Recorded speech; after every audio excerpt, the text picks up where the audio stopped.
Rewire your mind for wealth. They told you wealth was a destination, that one day you'd arrive, that after enough grind, enough struggle, enough years wasted doing what you hate, suddenly you'd be free. But that was a lie. Wealth is not a destination.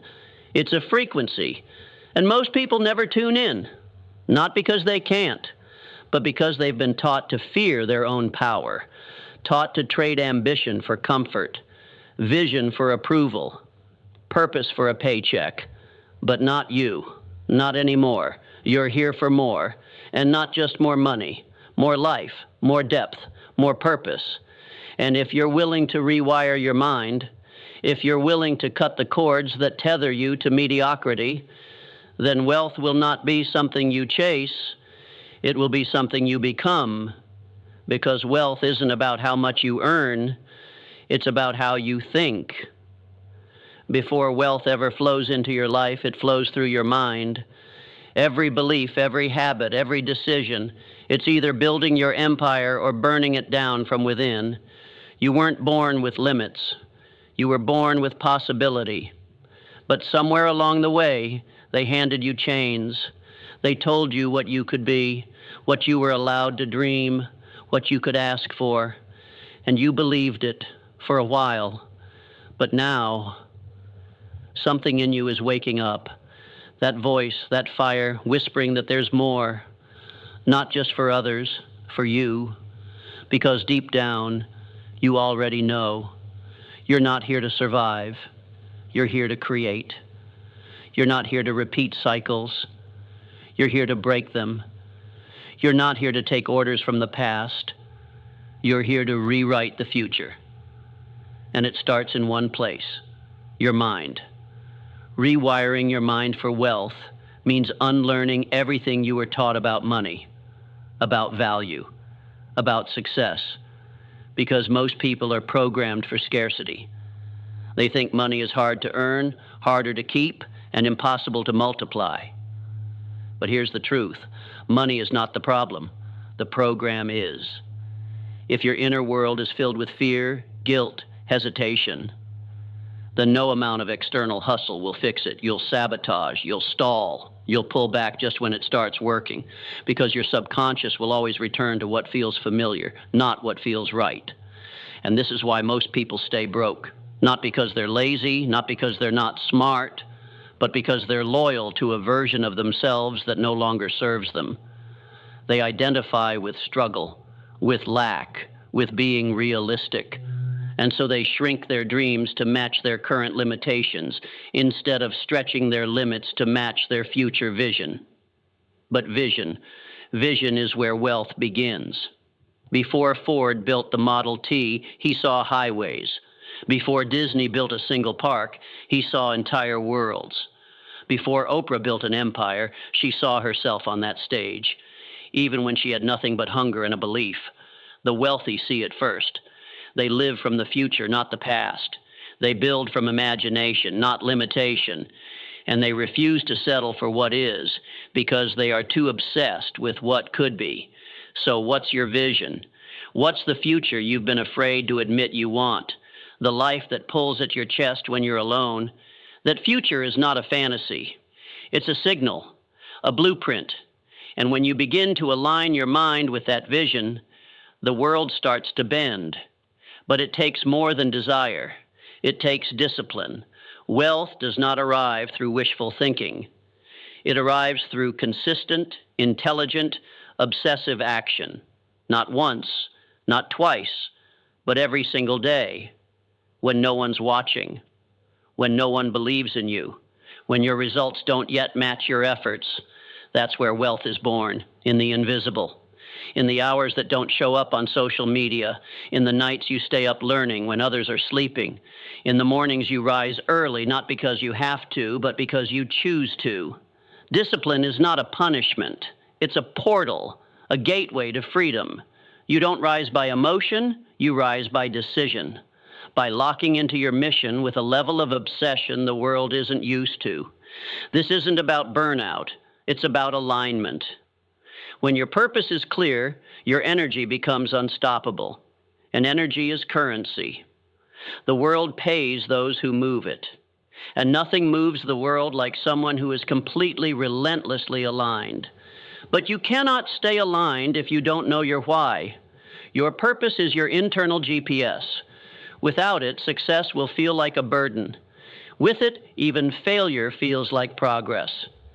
Purpose is the fire you return to when everything around you goes dark. When the plan fails, when the money doesn't show up, when the support vanishes, it's your purpose that reminds you you weren't doing this for applause, you were doing it for impact. That impact starts with you, with becoming the kind of person who no longer negotiates with excuses, who doesn't rely on motivation, but relies on identity. But alignment is not about ease, it's about truth. And the truth is, most people are addicted to struggle, not because they want to suffer, but because it's familiar, because growth feels like death when you're still attached to the old you. So when the tension hits, when the process gets hard, that's when the average retreat. They call it balance. They call it being realistic. But the truth, they're running from the friction that forges greatness. Because this journey, this rewiring, will cost you. It will cost you your comfort. It will cost you your victim story. It will cost you your small talk, your distractions, your need to fit in. But what you gain is everything. You gain your time back because you stop wasting it on things that don't move you forward. You gain your power back because you no longer outsource your worth to opinions or outcomes. You gain your mind back because you are no longer run by fear but by vision. And here's something they don't teach in school. Wealth favors those who can hold the vision longer than the resistance, because resistance will come, doubt will knock, delay will whisper, maybe later. But the wealthy mind says, no, now. It doesn't ask for guarantees, it creates momentum.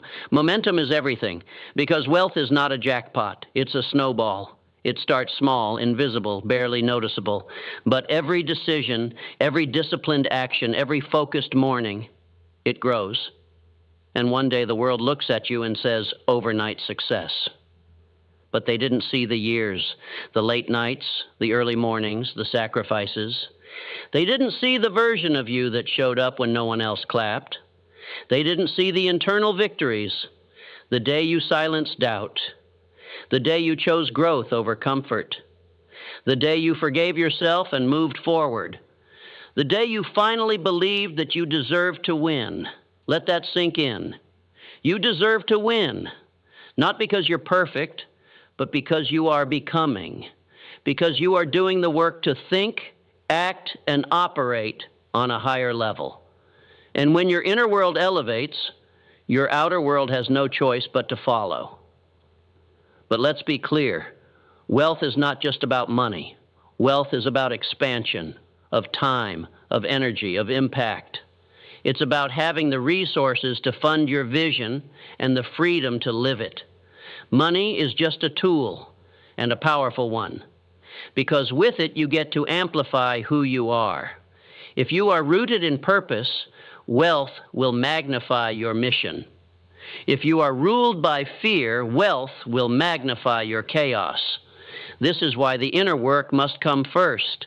You don't want to get rich and stay broken. You want to become whole. And let the wealth rise as a reflection of your wholeness. Because when your self-worth increases, your net worth follows.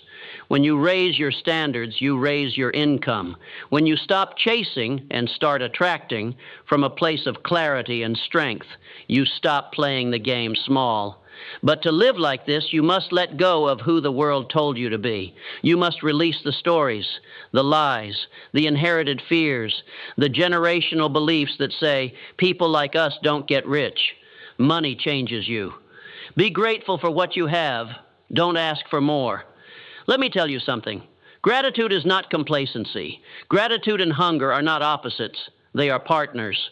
You can be deeply grateful and still want more. You should want more because life wants to expand through you, not from greed, but from growth, from impact, from the knowing that the more you have, the more you can give, the more you can build, the more you can become. And that's the real secret. Wealth is not what you get. It's who you become in the process. It's the strength you develop, the wisdom you gain, the mindset you build. And no one can take that from you. You can lose the money. You can lose the business. But once your mind is rewired, truly rewired, you'll rise again, faster, stronger, wiser. Because wealth, when rooted in identity, becomes inevitable. So from this moment on, stop asking for permission. Stop apologizing for wanting more. Stop shrinking your vision to fit the comfort zones of others. This is your life, your time, your mind, and you have the right, the responsibility to master it. So build the habits that match your vision. Think thoughts that elevate your energy. Speak words that reflect your future, not your fears. Take actions that align with your purpose, not your past. Because your mind is a garden and wealth is the harvest. But only if you plant the right seeds. And when the doubt creeps in, and it will, return to the truth. That you were not born to struggle endlessly. You were not born to watch others rise while you stay stuck. You were born to lead, to expand, to create.